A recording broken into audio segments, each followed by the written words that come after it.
Alrighty, welcome ladies and gentlemen to Magus Talk, another podcast on advanced methodologies, often paradoxical methodologies, as they are applied, and with the feedback from somebody who's doing it sincerely, and that would be our friend Dr. J here. So without any further ado, take it away, Dr. J, and tell us about your experiences, large or small, significant or not, and we'll see how it develops. Alrighty then. Hello, ladies and gentlemen. Ari, good to talk to you again. I did something kind of stupid last night.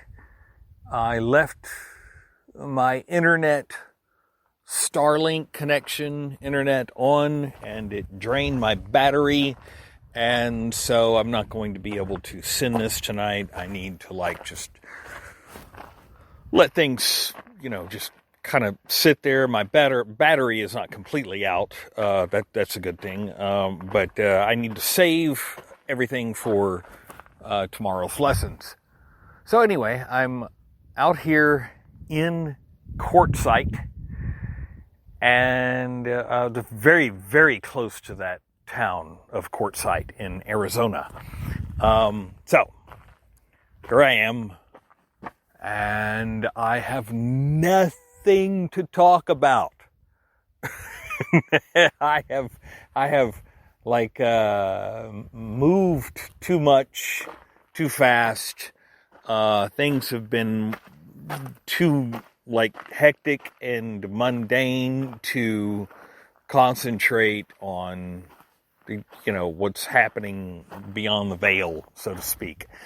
But there are a couple of things I wanted to say, and then hopefully we can make a podcast out of this, or Ari can just delete the whole thing and just make stuff up as he goes along.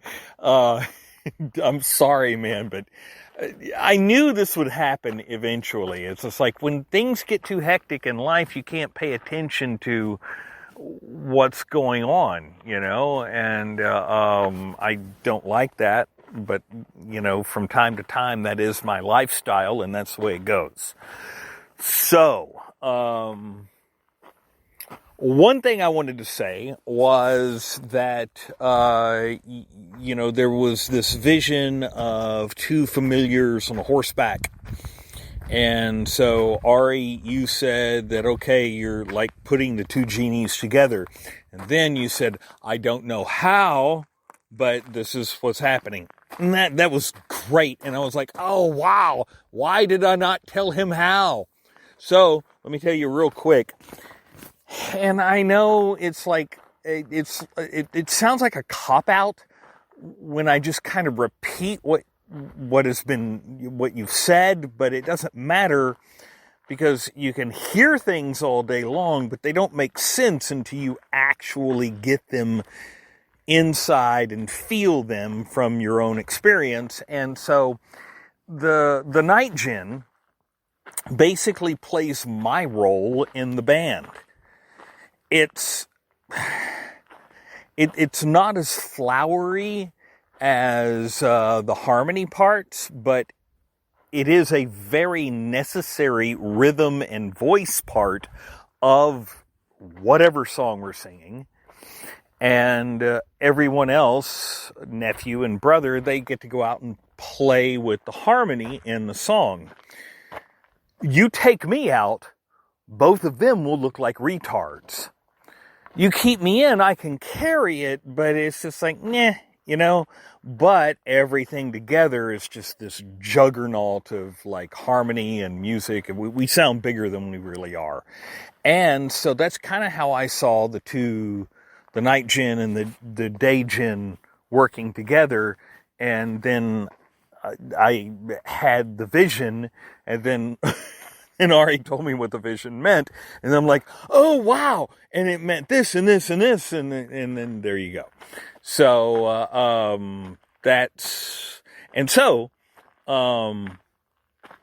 you want to take that ball and run with it a little further. Not that I'm totally into football or sports because I'm not. I've played them a lot, but maybe not the best analogy, but let's just run with it. I'm an American. Um, then all 8 genies get to harmonize together, and they're like a choir of 8. And so, yeah, that's awesome. So, Let me tell you this, Jay. You're talking about that you have nothing to say. Here you've unleashed a profundity, a profound truth, and that is exactly how to view it with harmony. So you're creating 4 harmonies, not 8, but each harmony is a dual harmony. And each of these jinn, the day jinn and the night jinn, they do play a certain role where the main theme is the day jinn, but the night jinn keeps the rhythm, keeps the day jinn structured. So the energy isn't simply what you see in front of you. For example, I was looking at YouTube videos on this kind of summoning and how to use various jinn to gain certain abilities and maybe help you in your life. And that's very good. But here it's different because we're not using a single jinn. We're doing something very paradoxical, which is combining 2 of them. And they're combined in a very artful way. It's not just a simple, let's slap them together and see what happens. Many occultists claim that if you summon these beings, it's not good to summon more than one at a time because the results can be unpredictable. They can synergize in ways that um, you may not be able to handle or control, or maybe 2 is more powerful than 1 and they'll resist you. This is not what's going on here, though. We don't have resistance because the jinn themselves are in agreement to do this, which means that they are effective. There's no underhandedness. There's no, we're going to take your soul secretly while you're not looking. There's nothing like that. What is going on here is that if you can maintain these vibrational harmonies in a stable manner, then that vibration will transform you. So further down the line, and I'm getting a little ahead of myself, you, Jay, are telling us that I said that this would be slow and that don't expect results. And I'm usually conservative like that because just in case things do go slow, it's not like, oh, you promised results and they didn't come. The tactic is yes, within yourself, you expect results because you're doing what needs to be done. But at the same time, the rate and quality of results is variable. It also depends on what's being addressed. Sometimes you get results and you're not conscious of them. When I spoke of results, however, I spoke of grand dramatic things that you can share with somebody and that would impress them. There are the subtleties which are going on all the time. So if you're observant, you won't miss those, and you will always have results. So it's not like you just need information and you're going to be doing this stuff and nothing's going to be happening. There's events that happen with any contact with these entities. And as your body is able to absorb them, your sensitivity will increase and you will be able to notice more things happening. And these will accumulate over time into greater things happening, abilities, responses from your environment, issues that come up. Because you're also at level 3, and level 3 is challenging and it requires feedback from you in the sense that you're not just a passive agent. You're going to be reacting to things, you're going to be proactive in acting about things, you're going to be planning the best possible course of action with respect to all of this. So it's going to bring up stuff where your initiative is going to come in, and that's an art form. You're going to learn it as you go along. Now, as it stands, you already described this pretty well. I may have a little bit of something to add to it in the sense that the strength of a jinn is not just their heart, it's another form of its intelligence. It's a support form, of course, but at the same time, it powers the process. It drives the vibration of the jinn that establishes something. It also amplifies it, but it amplifies it toward a specific direction, which means the combination of these guys changes. There are two riders on the horse.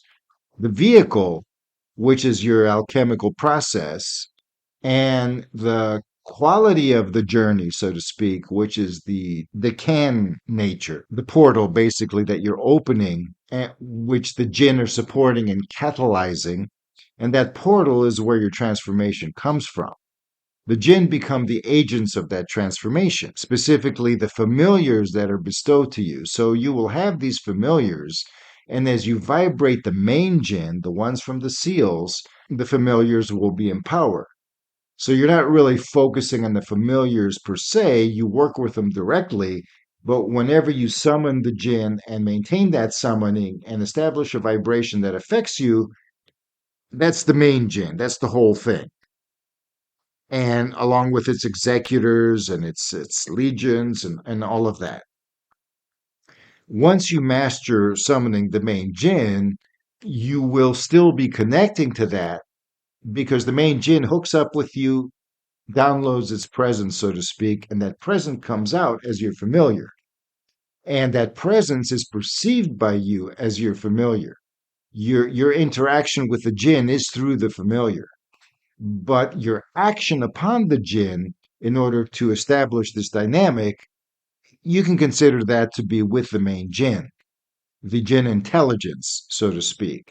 And that intelligence is what guides the rest of the process. And in order for that intelligence to be coherent within the circle of your being, represented by the celestial zodiac circle, projected onto the terrestrial cardinal point circle, these beings essentially will guide the process. And your familiars will be available to you. So you will learn the art of dual familiars because you've summoned the familiars through a dual process. These familiars, of course, will be able to couple specifically to your needs in terms of the two pillars, the night jinn pillar and the day jinn pillar, which are also the two pillars, the black and the white pillar of the Temple of Solomon. And why is that going on? Well, because the Temple of Solomon is the structure of your own transformation, your own enlightenment, your own awakening, your own empowerment. This empowerment is an accumulation of 36 portals. And these portals can be awakened in cross form 4 at a time.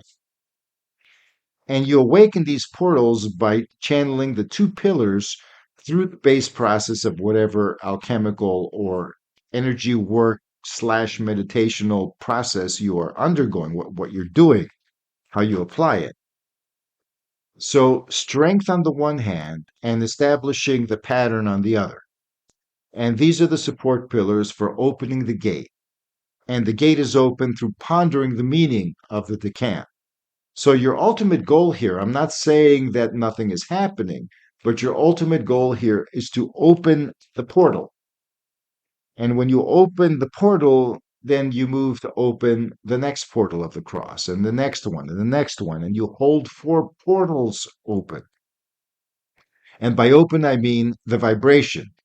So the harmony and the melody, as you were saying, these go on through the context of your expression, whether it's your breathing, your chi, your empowerment of the force of the energy at a deeper level, the water element, so to speak, the flow form element, and then the mystic fire, the inner attention that actually ignites this and forges the so-called throne, the mystic throne of fire that establishes your spiritual authority with respect to the rulers of the cardinal points and ultimately the jinn themselves. So you're establishing your authority upon the rulers of the cardinal points specifically for this purpose. You are not an authority over the cardinal points or the rulers in everything. You are the one that calls the shots. They are not, and this is why many people experience disharmonies or disruptions when they are doing summoning in the raw, where you need to tame the wild forces, so to speak, that you are summoning. These forces do not need to be tamed because they are presented within a mandala, within a coherent circular emergence pattern. And they're doing so because their mandate is to activate the Deccan portals, which are celestial alchemical potential projected onto the earth. Now, I've said a lot more than what you said, of course, which is par for the course, but I'm expressing this in order to let you understand that you're going into a process now with the first cross where you're learning to maintain this harmony in a fourfold manner. So the jinn are going to interact so strongly that you can, each of the day and the night jinn, it's going to be like a double helix. They're going to intertwine around each other. And between them, you can look at it three dimensionally. Visualize the DNA double helix. One strand is white, one strand is black. And in between the strands, you have a space, and that space is the portal. So the spiraling motion, the vibratory motion of the jinn is acting like a vortex that's drawing in the essence of that portal. These are all synchronistic because the associations of the jinn with their corresponding decans in the zodiac circle, all of this is considered synchronistic. A different occultist or somebody else might say, well, I would have used a different order. Yes, fine. Anything can be used, but at this point, the jinn themselves have agreed to this order. Uh, it works. There's enough correspondence synchronicities where you can see the associations, and they're very impressive, in fact, when I was looking at it, where you can say, oh, wow, this jinn is in this position and it's under this decan. It's the perfect jinn for this decan. Somebody else might argue, well, it's not. Another one could have been better. But the truth is that the important point here is that, well, for the purposes of what these jinn represent, the inspiration that put them together in this manner suffices and is more than enough to give you results in the fastest and most coherent possible manner. But you are learning to creatively forge a synthesis of entities within the context of existential possibility through the macrocosm microcosm link. That's just a lot of hot air for the world, and you are coming into harmony through the jinn and establishing a new harmony, one that will allow you to deal with issues of karma at level 3, at the level of the collective human archetype, um, unconscious field, subconscious field. And in doing so, psychic abilities go beyond what they used to be. So when I say don't expect much to happen, until you finish this round, you won't have mastered the portals that link you to earth and sky in the way that you are a more conscious citizen of the universe, shall we say. And through that, they will also stimulate you, these jinn, and the portal dynamics with them, and the alchemical or inner work techniques that you're using to stimulate them. These things are all going to come together into a new sense of what magic is and how to apply it. In my view, that this kind of magic is much more natural. There's no fanfare. The drama is gone because you're very pragmatic about it. This is why um, I actually have this esoteric survivalist YouTube channel, because it takes out the frills and the drama and all of these other things that are pleasant to somebody who's just getting into it because of the imagination and the dramatization and the hoopla, and oh, we're dealing with demons or jinn or something like that. But it's not that way. This is the appeal. That's a surface appeal, and very soon the person engaging with the system would realize that, well, it's a lot simpler than that. It's a lot more mundane. It's less dramatic. But what happens is that slowly you will learn a form of creativity that you didn't have before.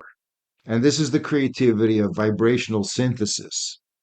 You're a musician, though, and because of that, you have a kind of advantage because you understand vibrations, you understand how harmonies come together. you understand that these jinn are complementary, and because they support the same waveform, you might say, the same potential. So the jinn are progressing. The fact that you've had them both on the same horse means that you will have harmonized their day and night aspects under the same carrier wave, and that's what's important. So please continue, because anybody who may get into something like this would need to know the nuances here. The nuances are important. It's very easy to misunderstand things when dealing with things like this, with esoteric systems that are kind of paradoxical and out of the beaten path. So when I did synthesize this, yes, this was in collaboration with the jinn, and the jinn would tell me, no, this doesn't work. And they didn't say that verbally. The system basically wouldn't fire. The jinn refused to respond until I had gotten things right where they could click together. And the reason that they did this was because my own subconscious needs to be compatible for that. So if I'm doing something and using correspondences to which I have some kind of resistance, or they really don't make sense, or I'm doing it just because it's some kind of convention of somebody else, they will prompt me to think twice about that. And there are reasons for that, and the reasons become disclosed. This isn't verbal communication, of course. This is just ideas popping into your head with a specific quality, with a specific tone. You know it's from a jinn. It's very subtle, and it's very hard to define. But so far, let's leave it at that. And tell us what else is going on, Jay. Another thing that I wanted to ask to let you ramble on a bit, Ari, is that I believe you mentioned that we're not really looking for results at this first round. That first round will be all 72 genies. It won't take forever, but I don't care how long it takes. And I'm totally cool with that. I just want more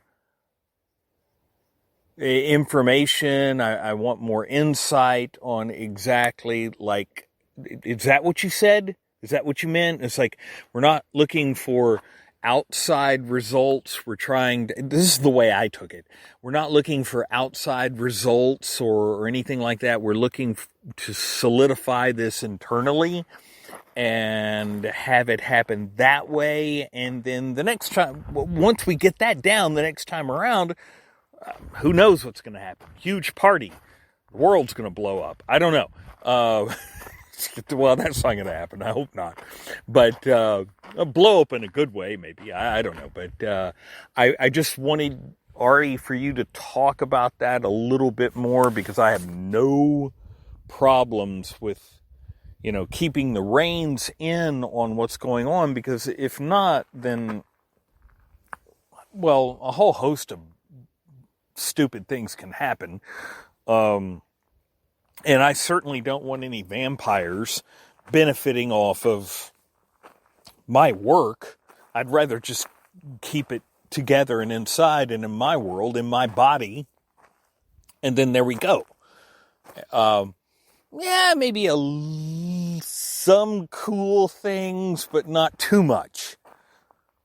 But then again, nothing at all is also okay. At this point, as long as, like, when I say nothing at all, nothing on the outside. On the inside, so anyway, that's, if you can expound on that, please do. I would be happy to. In fact, I have already laid some groundwork with my previous, what I was saying before you continued. Namely, that, yeah, the changes are going to be internal. But the main thing is that you are mastering a process. And I understand that before you master it, you don't want the inconsistencies, the mistakes, the trial and error process that's necessary.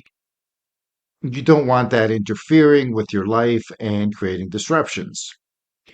Now, you notice that with the dream you had, when the process was incomplete, that the vampirism was going on. But what I really do think is that the vampirism is going to happen whenever you're in an upper energy dynamic. And what I mean by that is it's going to happen when you're uplifted, when you're empowered, when you're having a good day. Um, if there's vampirism in your life, it's going to interfere because your energy's overflowing and something's going to skim off the top, and then it's going to go even deeper. However, when you stimulate the jinn potentials, then you have even more things going for you, and that becomes almost like throwing steaks to the bears at a campground. Don't feed the animals. Don't feed the vampires, because if you feed the vampires, if you feed the trolls, they'll be coming back for more, and then they'll eat you on top of it. It's not just about skimming your energies because it's almost addictive. When you show people what is possible on an energy level without their conscious mind being fully aware of what's going on, many of them who really yearn for greater potential but don't know how to go about it or don't want to go about it because at a certain level this is like easy pickings. It's an easy thing. Oh, give me the power. You remember, on a certain forum we were on, there was a certain one of the administrators, the guy that owned the forum, I guess. He was ragging on about me. Give me the secret. I want to know, and I'm like, look, I'm talking about this stuff. This is how it works. Why aren't you satisfied with this is the information? And he didn't want to apply anything. He just wanted like the magic ring and he was looking for artifacts and magical artifacts and things that would basically give you the boost without you being involved in it, and that's cheating. And it's not because it's cheating because it's some game. It's cheating because you don't know how to process it. Here, what you're doing is training to get your body mind into a state where you can actually interact with these greater potentials without debilitating yourself on the one hand. And I don't believe you would because your constitution is kind of very compatible with this kind of thing. But your environment, level three itself, the collective, as soon as it perceives that, oh, you're overflowing with potential, it's going to turn on you in some way because of all these hungry people in the world. People hungry for energy, people hungry for attention, people hungry for meaning. These things can be given, but you need to bring the horses to water and you need to give them an example of how to drink that water, and then it's up to them. But if they don't want to go about it because there's a problem, because it's either too difficult or because they don't believe in themselves and can't, or because sometimes you have an internal block that's existential, that means that there's too much to face to even try to do that. To kind of lift the cap off of your own resistances would mean to face every trauma you've ever had in this life and all the others. And there's a certain state of maturity and a certain state of readiness that a human constitution can have, a human soul, you might say, can have, that will allow them to move through without mishap. Now, you have that. So, to a certain degree, um, you're going to talk to the genies, you're going to learn to talk to the genies, and they will teach you how to filter things out. But before you do that, you need to maintain presence in the cross. So no, there are things going to happen. You're going to have things revealed because the vampirism is going on anyways. There's other things going on that you're not perceiving at all. And you need to be aware of those things too.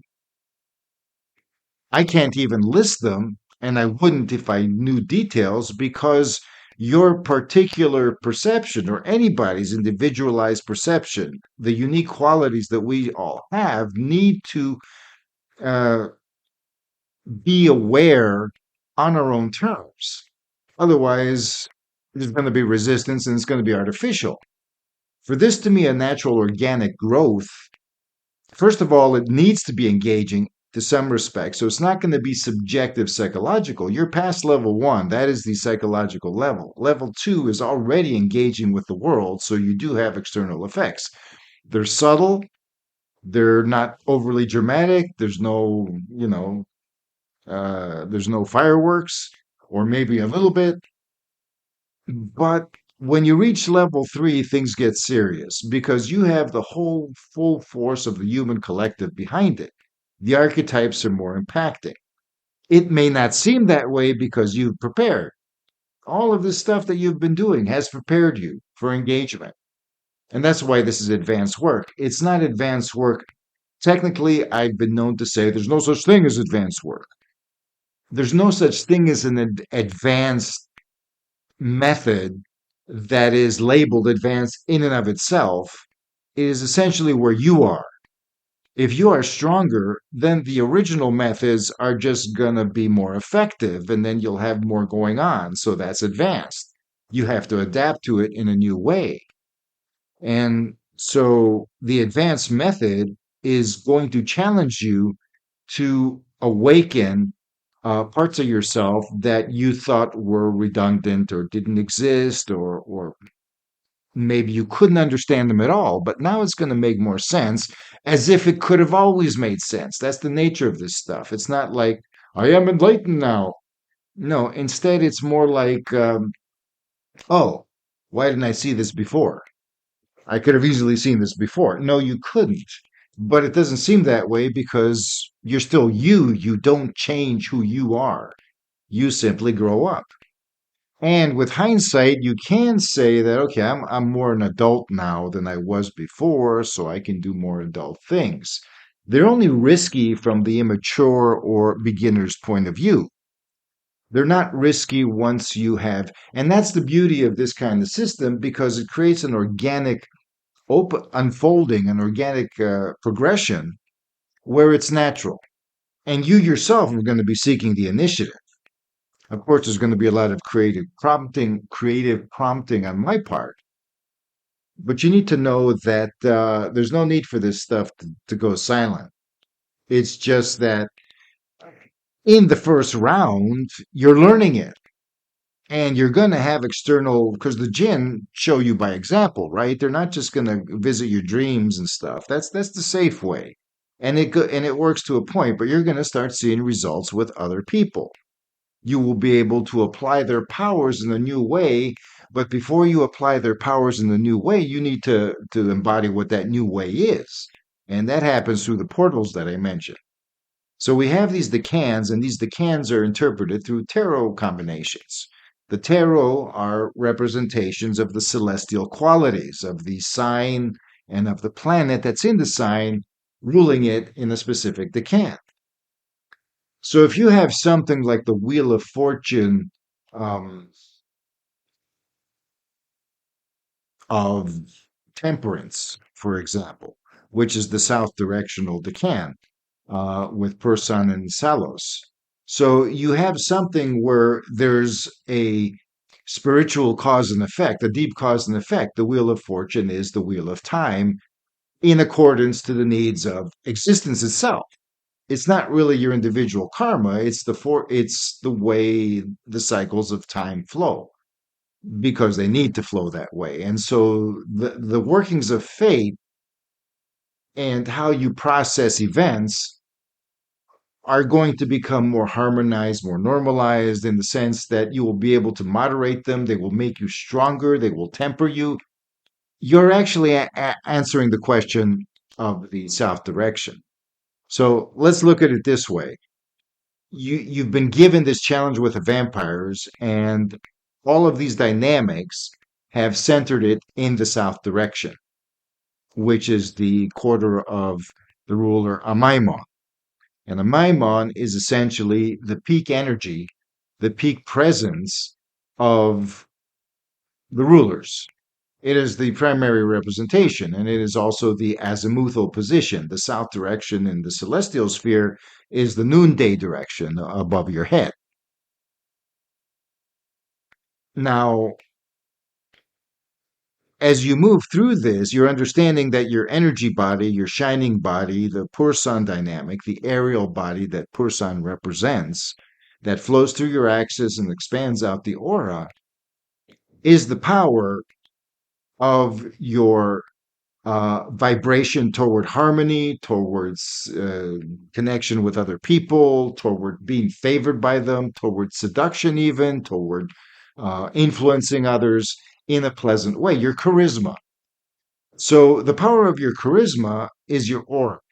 Your aura flows. It's the beat, the harmony, like you said. And this keeps your charisma in structure. Person is supposed to keep your Salos dynamic in check in order to keep it internalized. You see, the question you asked or the presentation that you mentioned, the jinn have solved it already. All you have to do is engage in that direction. The jinn simply gave you the dream to show you that, well, you've neglected this a little bit. You're not engaging as thoroughly, and it's not being harmonized with the other three directions. Once you can harmonize all of that, you're going to have the four basic elements of what you need for your chi or your prana, your conscious breathing, the energy of your life force to be established in such a way that you won't have to submit to this vampirism zone. Okay, so it's actually resolving your karma in real time. That's where karma is resolved in real time. To try to resolve karma exclusively at the psychological level is a very tall order because there's a lot more involved. You can be running around in circles for years and decades and still think that you've overcome something, and then it comes right back and it seems like you started at square one again. If you just resolve it at the relationship level, you will be able to, let's say, manifest your own harmony with other people, but it's going to be on a case by case uh, situation, basis. It's going to be on a case by case, a person by person basis. So with each person, you're going to have to fire up that charisma or the people and all of that, and influence them consciously. That's what people do when they summon the jinn. They say, okay, I need you for this. Once the task is over, you got to go through the same thing all over again. Level three is different. Level three hits to the heart of your karma as far as humanity is concerned. It's going to bring up that karma in terms of the whole human species, of every culture, every time period, everything. And it's natural to assume that, oh, that's going to make it like really challenging. Yeah, if you just jump to level three from step one, then it would be. But because you're prepared and because you're opening up the celestial potential. Now, why is the celestial potential? The celestial dragon, the circle of the zodiac. It's so important because the zodiac itself represents our environmental coupling, our astrology chart, our natal chart, for example. You're born, the universe imprints itself on you. You are the photographic plate, and the universe imprints itself on you. You have a tattoo of the universe on you when you're born, and your life is moving according to that tattoo because subconsciously that's your map. You're not the one consciously only navigating, your environment is interacting according to that map. So, and that's a map that you've chosen, and it's human constitution. When we are born, we are exposed to the universe, and it basically says, puts a timestamp on us, and that timestamp has qualities that represent a whole timeline unto themselves, our timeline. So, no matter what happens in the world, to you, uh, events will move according to your own template, your own natal timeline template, as reflected through the zodiac patterns of your natal chart. So once, if you master, however, the decans, you are mastering that process. You're not beholden to your astrology chart as you used to be. There's far more flexibility, and there's an even more advanced dynamic that I've been working on where you don't even need the secret seal of Solomon that gives you the original order of the jinn with respect to the zodiac. You can actually move it in accordance to your own private zodiac, to your natal chart. So the east direction, instead of being like according to the fall equinox, the east direction is according to your own ascendant of your natal chart, and then the jinn go around in that way, and you won't take a long time working through them because you've already been through the process. The first decan is still the first decan. You can rotate the thing back and forth and put it on any chart you want, And you will just say, well, the first decan, instead of being in wherever it is in Gemini or in Cancer, is going to be in Scorpio because that's where my ascendant is. And then all the rest are going to follow. And then you also have your planets, and these are going to correlate as well. And every planet and every sign and every decan, all of these have tarot designations. And these tarot designations make interpretation a hell of a lot easier. You convert the planets directly into archetypes that are tailored for this process. They're not the broad and expansive raw archetypes of the planets. There are and the signs. They are processed in accordance to alchemical evolution.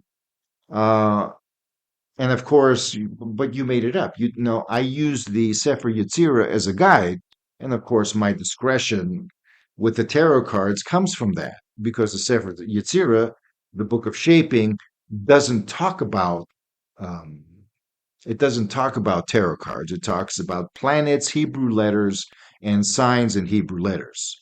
So all we need to do is just correspond the Hebrew letters to tarot cards, and there are standard correspondences, standard interpretations, but these aren't the ones I follow because again, the Sefer Yetzirah gives us hints astrologically, and the result and through my own connection with the jinn is different. So I don't use the designations. I didn't find them useful. That's one of the associations and patterns that the jinn themselves refused to respond. It was like they were saying, no, you know, I know everybody uses this stuff, but it's not for us and it won't be good for our purposes. It represents the story it tells is a different story than what we want. So sometimes people use these magical systems because they're popular, because other people tell them they work. Hell, I would tell you something works. I would expect you to use it. But when you move that into something this advanced or this complex or this involved, then it's a different story. So it may not be for that. In any case, it's all been worked out, Jay. Don't worry about it. The reason that you have these karmic issues in the first place is because there are holes in your fate. There are holes in your karmic process. There are holes in your engagement with the world. And when I say holes and gaps, I mean it's like an area, a blind spot. There are blind spots. And these blind spots are going to be illuminated and they're going to be integrated with the rest. And that's what we're doing. But we're doing it level 1, 2, and 3. This is why this is cool work. This is like beyond Jungian uh, psychology here. This is actual esoteric uh, universal archetypal processing. So yeah, you're going to have a good time. Don't worry about it. Just know that if you find that things aren't moving or that they seem to be too quiet or that there aren't events to give you information about that, uh, ask the jinn, you know, and you know that this is all about maintaining the stability of the cross of the eight jinn paired in four directions. Once you maintain that kind of stability, in each case, you will notice new challenges coming up, and some of these are going to bleed outside, but you're perfectly safe. You're not going to be dropping balls and stuff and having everybody else benefit. That's an issue. That's what we're trying to stop. I have the same issue, others have the same issue.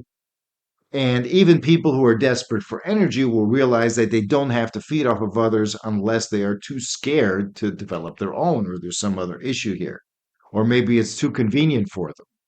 A lot of people like to engage in activity that they wouldn't consciously condone as long as they can keep it subconscious and deny that it's ever happening. Who, me? I wouldn't do that. But you are. No, I'm not.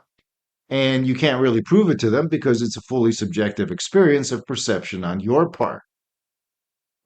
So, whatever the case, dude, don't worry about it. Let's move on and see what tidbits you have to share with us. So, please continue.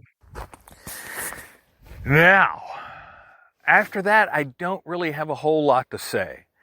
So I'm going to go into a story, and I apologize if I'm like just filling time, but then again, I'm not, because like this is what happened.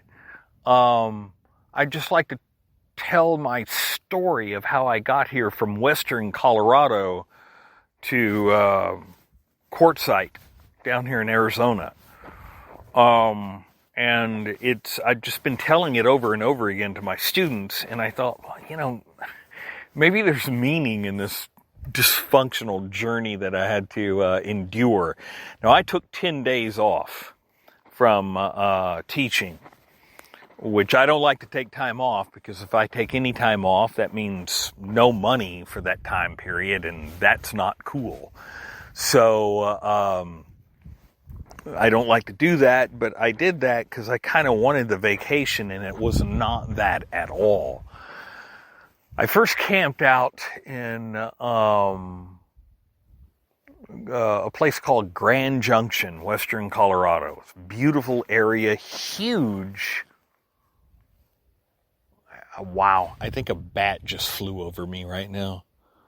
It's like a waxing moon right now. Maybe bats are out. Anyway, so I camped a couple of nights in a place outside of Grand Junction, and beautiful area. It looks more like Utah than it does anything else. To get out of that place, though, a kind of a very stressful nightmare kind of happened. The dust over there, or the sand, the dust in the mountains, it's like powder. And if you've ever driven in that kind of powdery dust type of thing when it's raining, it's worse than ice. It's like there is no such thing as traction at all.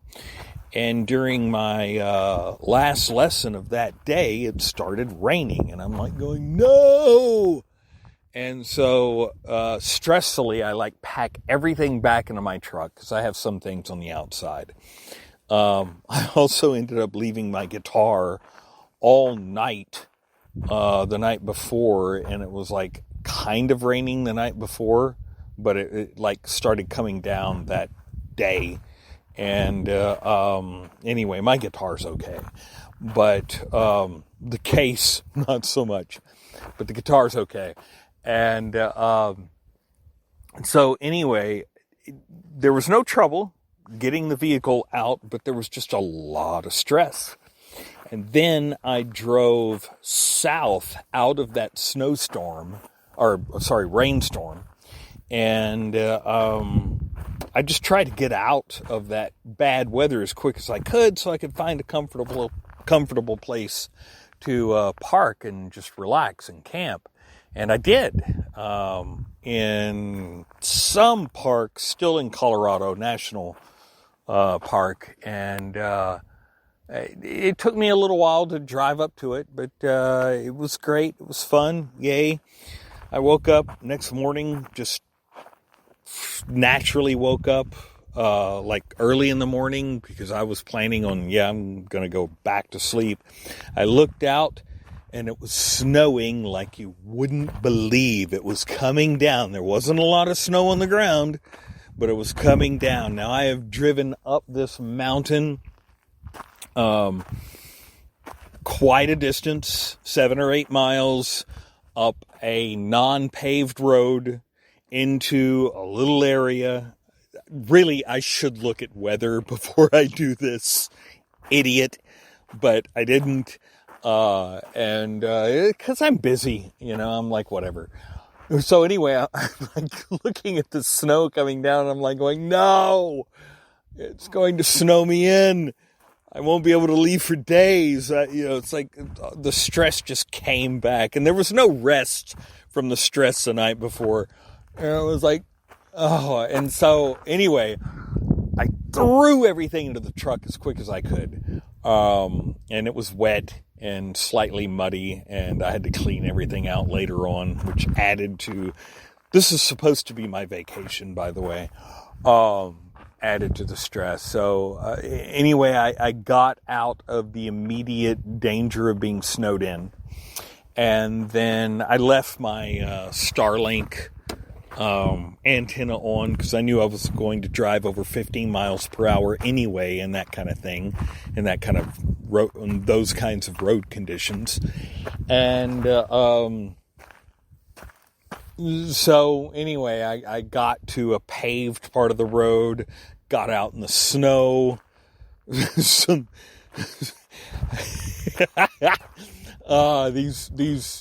these girls stopped by, asked me if I needed help. I think because maybe I look older and maybe frail with this long beard, but I was, on top of my truck, standing on the tailgate, taking off the Starlink antenna so I could drive a little faster. And anyway, that was really sweet. They asked me if I needed help, and I'm, like, no, I'm good. So anyway, I went to after that, I stayed a night or two. Maybe I should have stayed there. Nice little camping area. In Colorado. No, this isn't, just north of Flagstaff, Arizona. And so it was a nice little place. Maybe I should have stayed there. I don't know. But I was like, get out of here. And then I drove to a ghost town that I think I made my last recording to you, Ari. Well, anyway, that place turned out to be an effing nightmare. Beautiful, like, good vibes, completely alone out in the middle of nowhere until somebody wants to show up. It turns out that was is a popular archaeological site that people want to go to and see all the time, and got a little bit too much traffic, but that's not too bad, whatever. But then rats got into my car. And they chewed into an unopened bag of really high-end organic coffee that, let's just say, that made me pretty angry. And so, and I have a problem with anger from time to time. That's why I like to spend so much time by myself, because if I blow up, nobody has to feel it except me. But then again, maybe the universe does. Doesn't matter. I was really angry about that coffee. And, I'm actually too angry to talk about it right now. But anyway, rats may still be in my vehicle at this point. I don't know. I think I know how they got there. I opened up the door and forgot to close it in the morning and went to sleep for about an hour and woke up going, oh, what an idiot. I left the door open. And I went and closed it.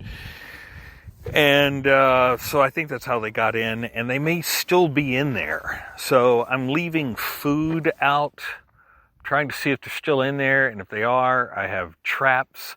Ari, you may remember way back in the day when I think you were even writing a short story about rats and the rat as a character with Mephisto and everything like that. But anyway, so the entire trip over here has been a nightmare. But it's life. It's still cool, but just a nightmare of stress.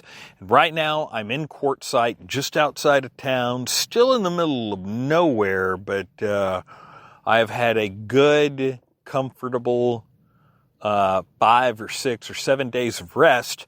Yeah, I'm working, but it still feels like rest compared to what I'd just been through. So anyway. There you go, guys. Ari, I hope you can use this. I know you're probably going to find something that you can use. Maybe you can use all of it. But there you go. Ladies and gentlemen, Dr. J out. Adios, amigos. Thank you, Dr. J. And don't say that you're just filling in time, because your story is very telling. And when we do esoteric stuff, there's a kind of inversion in our lives. Basically, the events are internalized, and whatever's internalized is projected out into the world. So the things we go through can be looked at just like you see a dream and interpreted, or they can be looked at as an allegory of other things that are going on. And many people would say, well, you're reading into things, a bat overhead, what does that signify, and this and that. Well, you look at the whole pattern of the thing. You don't have to, I'm not going to just go on and on about every little detail here. But in your case, you went through a journey, and the journey was stressful because of all of these elements, like the rats. And interestingly enough, I took a break here while I was, after I recorded my last bit, replying to your exposition. And I remembered that it is actually like a novel that we were working on, and you were helping me with some issues there. And I was thinking that the character who was basically somebody who was learning how to summon, he ran into a master of summoning, and the master took him on as a disciple. And then the evil guy was the rat, but called the rat. But in the story, I was thinking like, and I stopped that because I thought it would be boring to describe the process of him learning to summon. There wasn't really much to it. But now with this system, it creates a much more intriguing and a much more interesting development. And for me, it's very real. I mean, I can correlate it and maybe dramatize it as much. So even so, the rats, I have this tarot deck or a card deck that's called the Lenormand deck, and it has different cards completely than your regular, you know, Kabbalistic Hermetic deck. And the cards and the readings for this are specialized toward what you might call real world conditions. They ask about, what kind of business deals do I have, or do I have enemies? Are people standing against me? Do I have good fortune? How's my love life? Directly it involves these things. So I keep it separately from my other decks, and if I want to ask something more coherent, more direct to real world happenings, so to speak, I refer to that one. And rats in that one are people who are stealing from you. They represent vampires or somebody who is physically taking your stuff because they gnaw into your stuff and they take whatever is valuable. And your rage in this case is justified. You're angry of losing something. So interestingly, you have like the loss dynamics of the lungs, but you also have the enragement at this loss through the liver, because the liver is what processes anger. In fact, anger, rage are a symptom of the liver being repressed, of its energies not flowing properly. The liver's natural energy is a certain sense of vitality and imagination and initiative and mental will, you might say, that is also very gentle. That's the paradox, because the liver energy is actually loving kindness. It's a kindness vibe. It's a compassion vibe. It's a vibe of mercy. And this vibe, when repressed, it just compacts energy and it explodes. So your rage is justified, but at the same time, these anger issues are the result of accumulated events and the perception at the subconscious level of having your stuff chewed on, gnawed, made in in inedible. You can't drink the coffee anymore. It's full of rat crap. They got in it, and it's high end, as you say, organic, a high end organic gourmet stimulus, something that gives you both pleasure and energy. And this is what these vampires are taking from you. So everything dovetails together. And the fact that the weather isn't working at your favor goes back to that dream with Yuki, with the cat that's also the snow goddess. the one that will drive your vehicle through thick and thin, through slippery slopes, through storms, and is very good at it, is a kind of intelligence. And so you kind of affirm to yourself that, yeah, you can drive through all of these things. And this Yuki was probably put to the test then. This was probably in that zone. You need to be desperate to call out. So once you're desperate, you will call out to something, help, save me, do something. It actually concentrates your energy because you're desperate. And like you say, oh, I'm taking time off. There's no money. That's not cool. Then you get initiative. Uh, because if you don't have that, then the not coolness stays and that debilitates you. So you're creating a situation that's more harmonious, and that's good. And all of these zones that you're going through are essentially zones where, in order to like not have these things happen, you have to be so meticulous and so careful and so paying attention to detail that you're just going to stress anyways. You're not going to have a good time. Yeah, it's no skin off your nose to check on the weather and do these things. So you remind yourself. But at the same time, you don't want to be, okay, I have to keep check one, check two, check three, or else, nothing's going to happen right. On the other hand, as you're working through the south direction with Pursan and Salos, in coherence with the other directions, you will see that things do happen. You won't be caught in the snowstorm. The rats won't come in. You won't have these things. And they won't wear you down because it's not a big deal. You don't have these big disasters and stuff, thank goodness. But you have these little things that eat away at you, just like the rats. So that's what you're doing now. This is the emergency. How do I deal with all the shit that's eating away at me? That's eating away at my life. That's eating away at my fate, my destiny, my the structure of the events that happen. The coherence of these events are being eaten away, so they derail.